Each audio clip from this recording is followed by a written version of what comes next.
बिस्मिल्लाहिर्रहमानिर्रहीम। Exercise number 3.3 को हमने शुरू करना है, लेकिन इससे पहले हम उसकी थोड़ी सी थ्योरी को देखते हैं। उसमें सबसे पहले आता है सिंगुलर और नॉन सिंगुलर मैट्रिक्स। एक मैट्रिक्स को हम सिंगुलर कहते हैं अगर उसका डिटर्मिनेंट लें तो वो उसका आंसर ज़ीरो आ जाए, और अगर डिटर्मिनेंट को फाइंड करें और आंसर ज़ीरो ना आए तो हम कहते हैं मैट्रिक्स होगा नॉन सिंगुलर। 2/2 का डिटर्मिनेंट हम लोगों ने देखा है। डायगनल को पहले मेन डायगनल को मल्टीप्लाई करते हैं आपस में, फिर माइनस का साइन आता है और फिर हम सेकेंडरी डायगनल को मल्टीप्लाई करते हैं, तो आंसर ज़ीरो या तो ज़ीरो आएगा या ज़ीरो नहीं आएगा। अगर ज़ीरो आएगा तो सिंगुलर कह देंगे, नहीं ज़ीरो आएगा तो नॉन सिंगुलर कह देंगे। 3/3 4/4 बाकी सभी का डिटर्मिनेंट हम लोगों ने अभी तक फाइंड नहीं किया, तो उसको हम बाद में फाइंड करेंगे और आंसर ज़ीरो आएगा या नहीं ज़ीरो आएगा उसके मुताबिक हम उनको सिंगुलर नॉन सिंगुलर बोला करेंगे साथ साथ। उसके बाद डेफिनेशन है माइनर ऑफ एलिमेंट। तो माइनर जो है किसी एलिमेंट का फाइंड हम इसलिए करते हैं ताकि हम 3/3 का डिटर्मिनेंट जो है या उससे बड़ा डिटर्मिनेंट जो है उसको फाइंड कर सकें, तो उसमें मेन चीज़ आती है माइनर।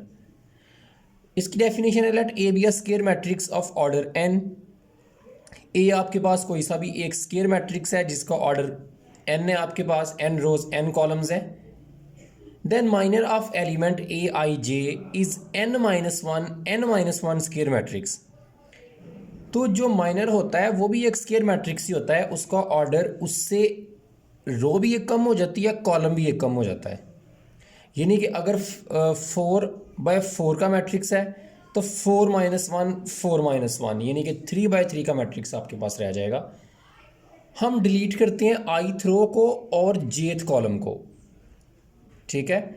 यानी कि माइनर किसका फाइंड कर रहे हैं, ए आई जे का, तो आई थ्रो और जेथ कॉलम को छोड़ देते हैं। आई थ्रो जो भी होगी वो एक पूरी आई थ्रो, तो जेथ कॉलम पूरा एक जेथ कॉलम, सो एक रो चली गई, एक कॉलम चला गया, तो बाकी मेरे पास रह गया n-1 क्रॉस n। तो इसको फॉर एग्जांपल इसकी अगर हम एग्जांपल देखें, आपके पास ये एक मैट्रिक्स है ए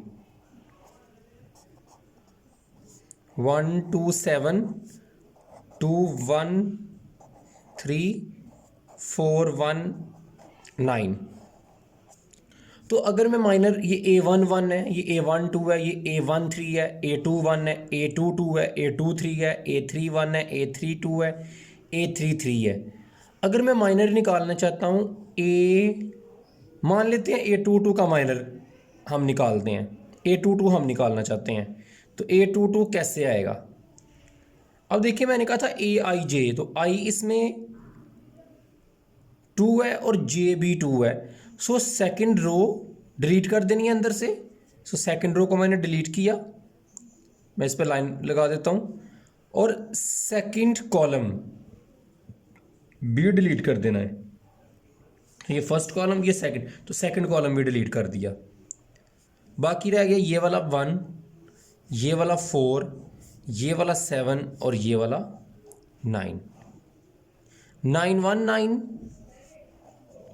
-7 4 28, जैसे 2/2 का हम डिटर्मिनेंट कैलकुलेट करते हैं। सो 9 में से 28 माइनस करेंगे तो बाकी मेरे पास रह जाएगा -19, ठीक है। So this is A22। इसी तरह से ए आई जे का मतलब है, अब देखिए ना 2 था तो 3/3 का मैट्रिक्स था, तो 2 सेकंड रो और सेकंड कॉलम हम लोगों ने जब डिलीट किया तो मेरे पास 2/2 का मैट्रिक्स एक रह जाएगा। उसका हम जो डिटर्मिनेंट होगा ना उसको हम नाम देंगे माइनर का। उसके बाद कोफैक्टर कहते हैं कि अगर मैं A12 कोफैक्टर निकालना चाहता हूँ, A22 कोफैक्टर निकालना चाहता हूँ, तो A22 कोफैक्टर जो आएगा वो इक्वल होता है -1 की पावर i प्लस जे, यानी कि i2 है जे भी 2, तो 2 + 2, और इसके साथ मेरे पास आ जाता है माइनर m आई भी 2 है जे भी 2 है, तो इसके साथ M22 आ जाता है, ठीक है।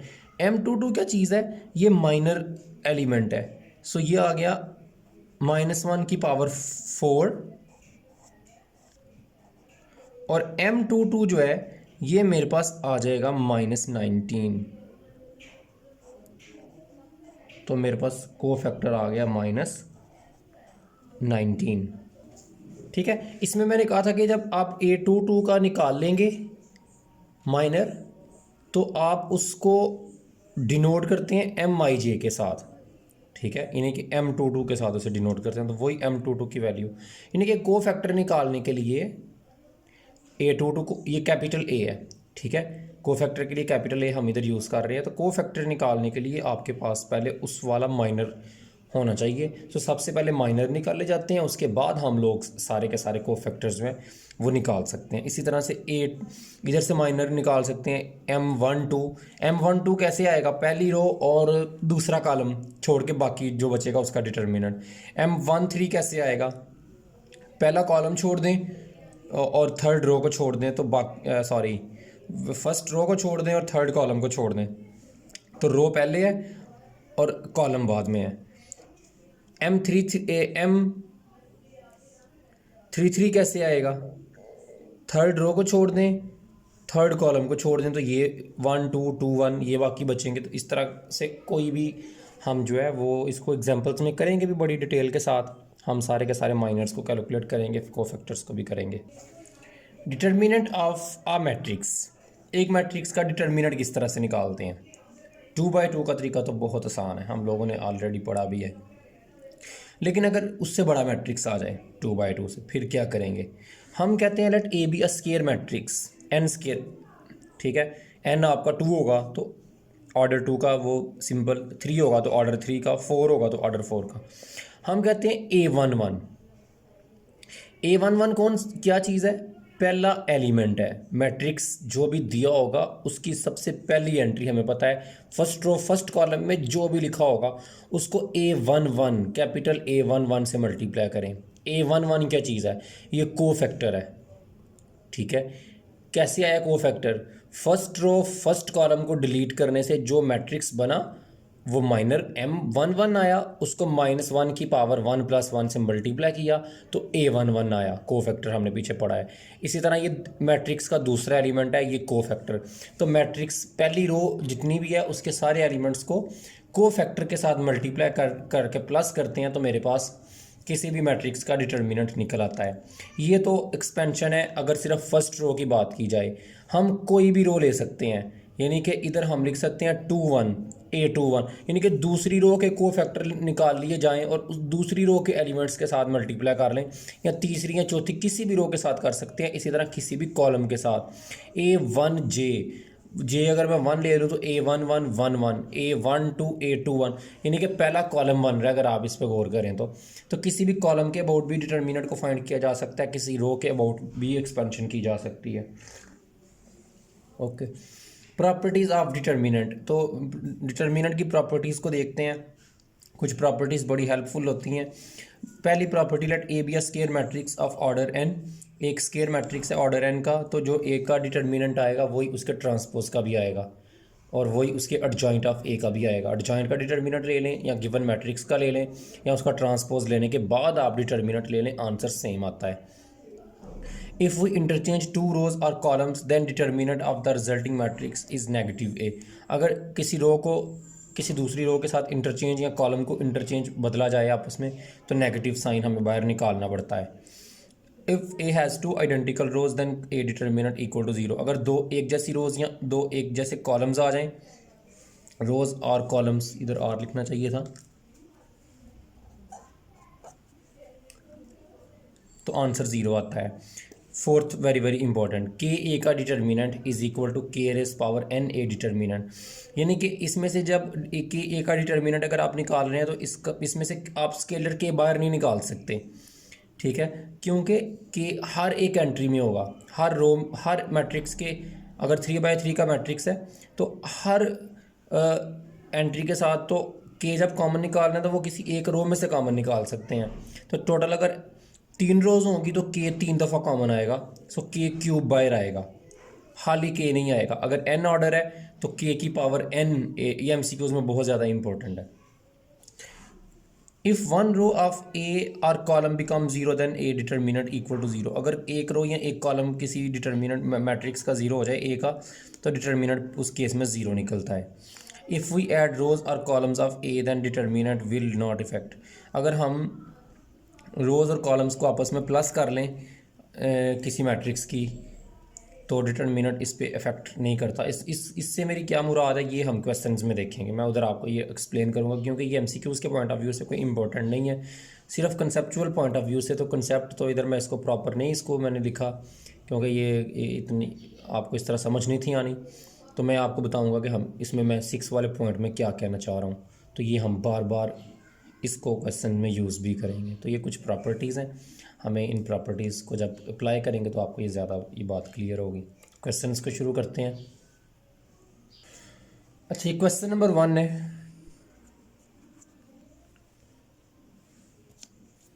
इसको हम लोग एवेलुएट करना चाह रहे हैं डिटर्मिनेंट को। तो मैंने कहा था कि आप लोगों ने पहले इसका फार्मूला लिख देते हैं। इसको लेट कर लेते हैं ए के equal. Let a is equal to, ये ए डिटर्मिनेंट कह देते हैं इसको कि ए का डिटर्मिनेंट है ये 5 3 -2 -2 1 -1 1 -4 -3 2। मैंने आपको फार्मूला बताया था कि इसका जो डिटर्मिनेंट है जो हम निकालना चाह रहे हैं वो इक्वल होता है A11 प्लस A12 ठीक है। 1 1 पहली रो पहला कॉलम, 1 2 पहली रो दूसरा column, 1 3 first row third column. So A13 A13 okay. So सबसे पहले A11 तो मुझे पता है, ये मेरा A11 है 5। A12 का भी पता है और A13 का भी पता है, लेकिन मेरे पास अभी तक इनके को फैक्टर नहीं है। तो मैंने ये A11 A12 और A13 ये निकालने हैं। A11 पहले ये निकालते हैं। ये इक्वल होगा -1 की पावर 1 + 1, और इधर आएगा फर्स्ट रो और फर्स्ट कॉलम को डिलीट कर दें। फर्स्ट रो फर्स्ट कॉलम को तो बाकी बचेगा -1 -3 1 और 2। तो ये -1 की पावर 2 आ गई, और इसको एवेल्यूएट कर लें। -2 माइनस फार्मूला और फार्मूले का आ गया, और ये -3 तो ये +3 हो जाएगा। तो इसका आंसर आ जाएगा 1। 3 में से 2 बाकी 1, और -1 की पावर 2 भी 1 आ जाएगी। तो ये मैंने एक को फैक्टर निकाल लिया A11। तो ये इसमें माइनर है, ये वाला ये माइनर है, और जब इसको -1 की पावर 1 + 1 से मल्टीप्लाई करते हैं तो ये बन जाता है को फैक्टर। उसके बाद मैंने निकालना है A12।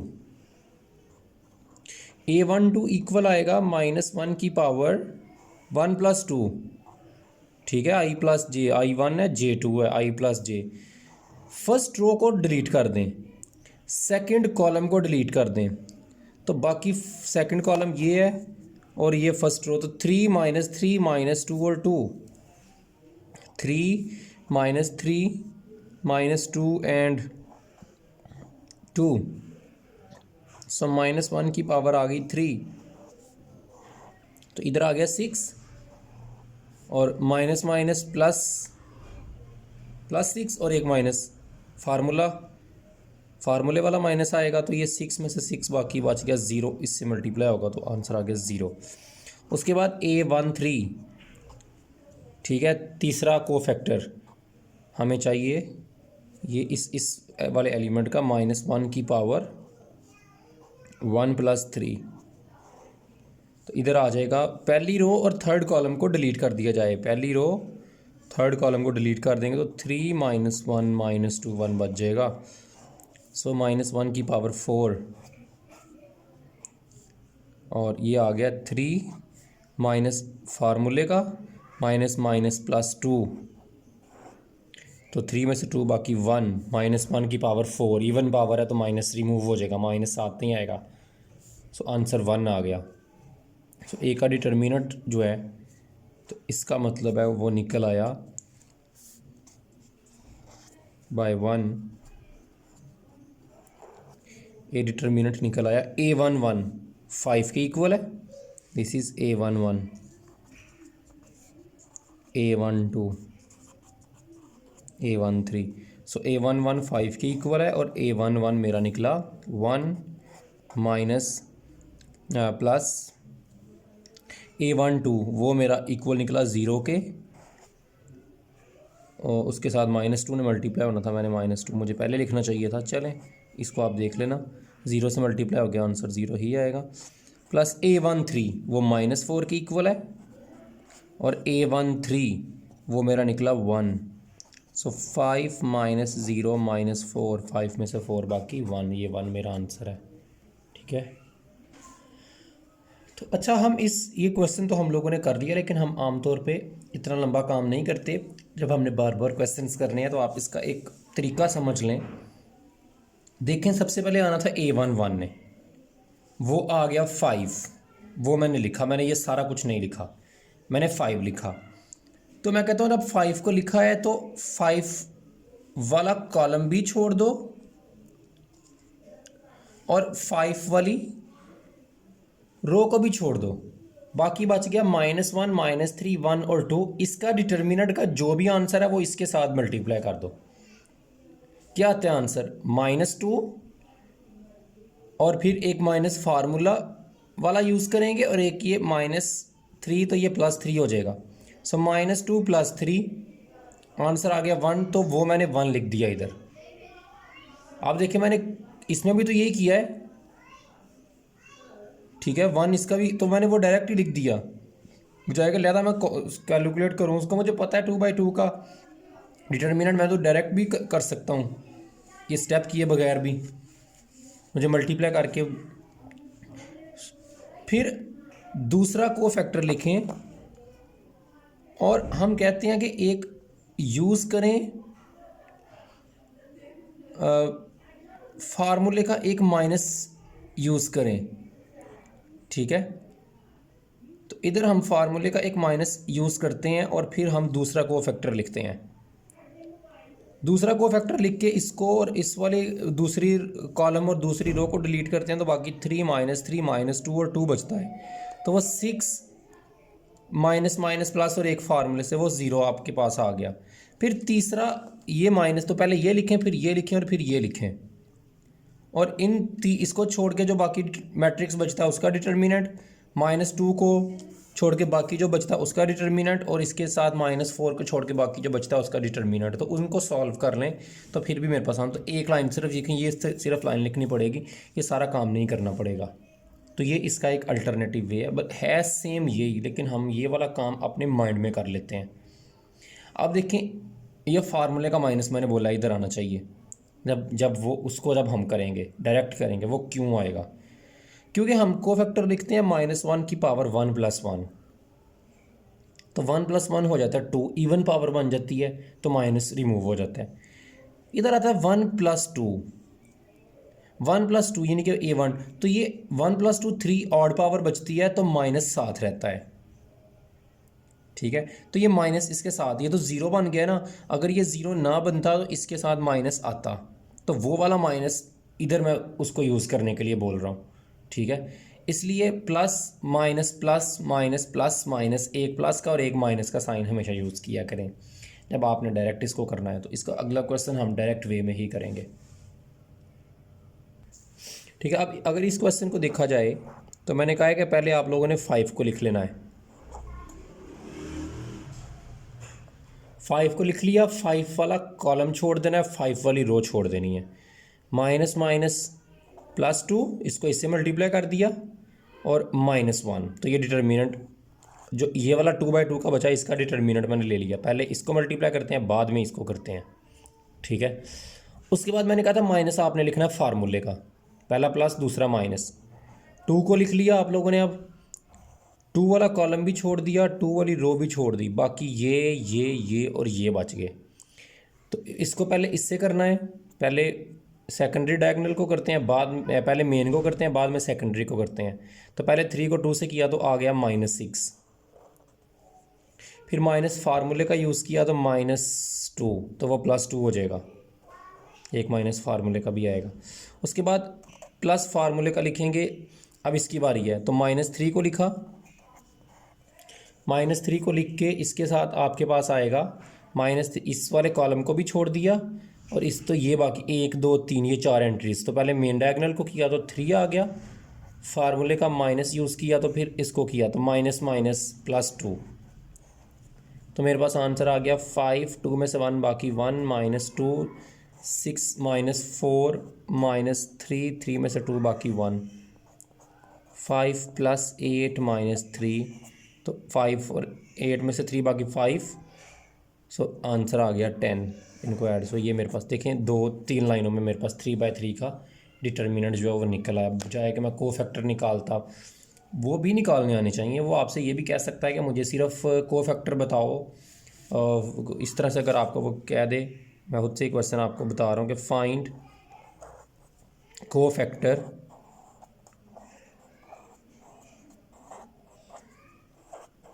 ऑफ A23, फाइंड को फैक्टर ऑफ, तो नहीं इसको ऑफ काट देते, फाइंड को फैक्टर A23 को फैक्टर जो है ना वो निकाल लो। तो ये अब आपको डायरेक्ट तो आता होगा लेकिन को फैक्टर भी निकालना आना चाहिए। मैंने कहा है कि ये कैसे आएगा, A23 को फैक्टर जो है ये इक्वल होगा -1⁻2 + 3, और डिटर्मिनेंट किसका आएगा साथ, 2 वाला कॉलम, 2 वाली रो डिलीट कर दो, 3 वाला कॉलम, 2 वाली रो डिलीट कर दो और 3 वाला कॉलम, 3 वाला कॉलम, बाकी क्या बचा 5 2 -2 1, 5 2 -2 1, तो ये मेरे पास आ जाएगा -1⁵ 5, एक फार्मूले का माइनस और ये -4, तो ये +4 हो जाएगा।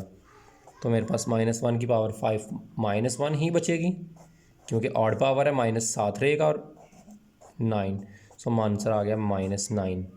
ठीक है, सो ये मेरे पास को फैक्टर निकालने का तरीका है A23 का। तो वो ये कह सकता है साथ, तो हमें को फैक्टर भी निकालने आने चाहिए।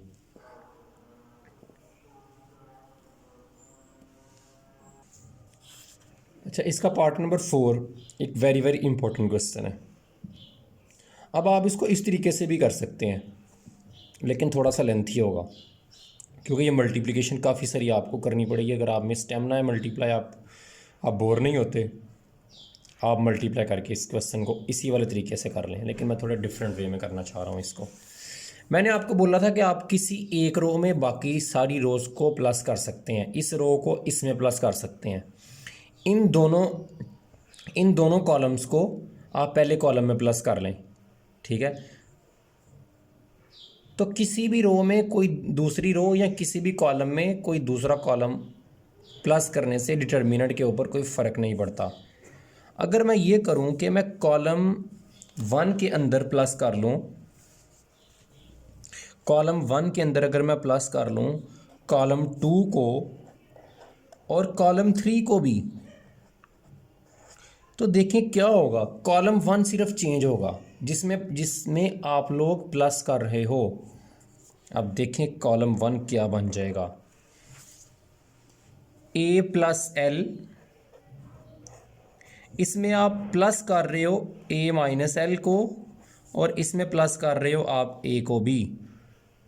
इसी तरह A में आप लोग प्लस कर रहे हो A + L और इसके अलावा A - L। इसी तरह से A - L में आप लोग प्लस कर रहे हो A को और A + L को, इसको और इसको, इन दोनों कॉलम्स को आप उठा के पहले कॉलम में प्लस कर रहे हो। बाकी सारा कुछ कॉलम 2 अपनी जगह पे वैसे ही रहेगा, उसमें कोई फ़र्क नहीं आएगा। कॉलम 3 भी वैसे ही रहेगा, उसको भी कोई फ़र्क नहीं पड़ा। सिर्फ कॉलम 1 में आप लोगों ने, तो ये L इस L से कैंसिल, ये वाला L इस L से कैंसिल, ये वाला L इस L से कैंसिल, ये बन गया A + A + A 3A,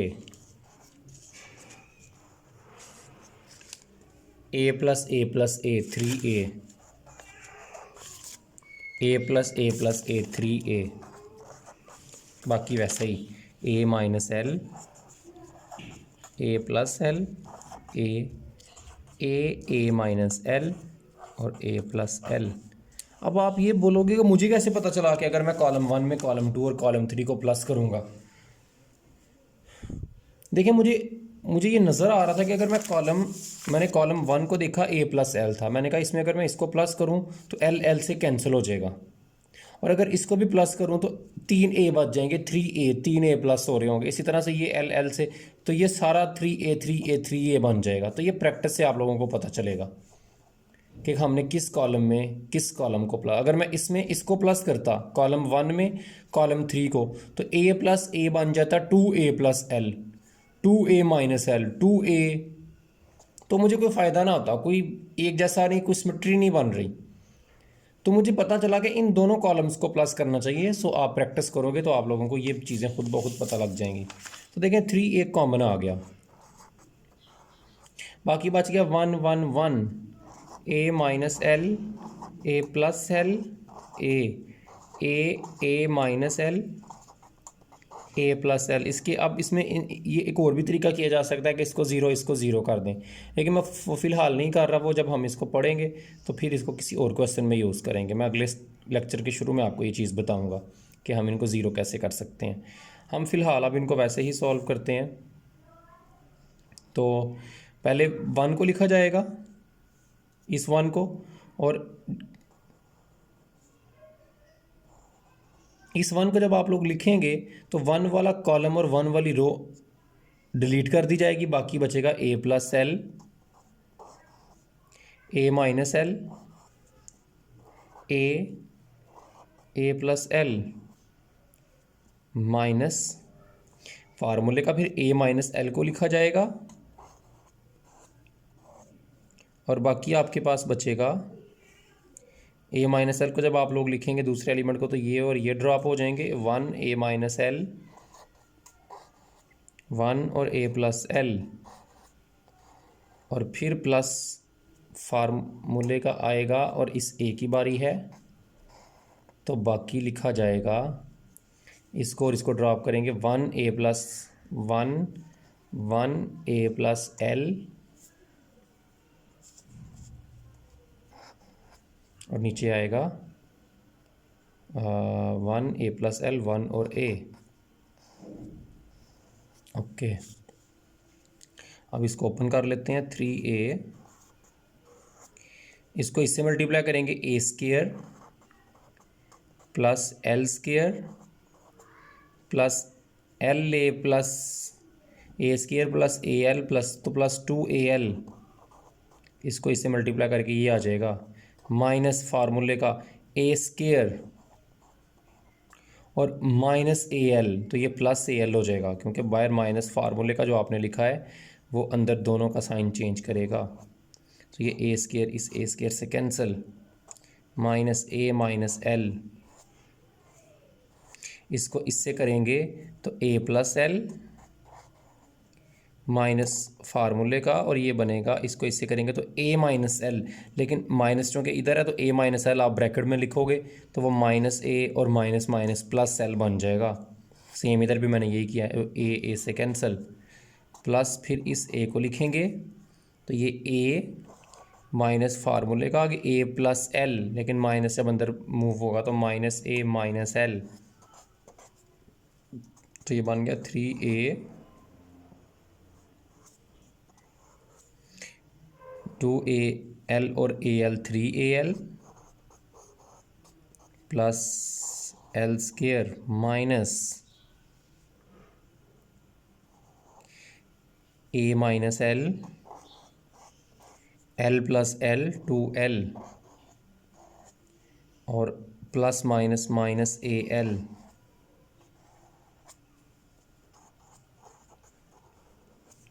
three a l plus l square minus 2al minus minus plus 2l square minus a l, minus 2al और minus a l, minus 3al plus 3, ये 3 वाला जो है इन दोनों के साथ कैंसिल, ये 2 और 1, ये भी 3 बनेगा, ये भी 3 है। So 3a 2l square l square 3l square, so answer आ गया 9, 3 3 9 al स्केयर। तो ये मेरे पास आंसर है।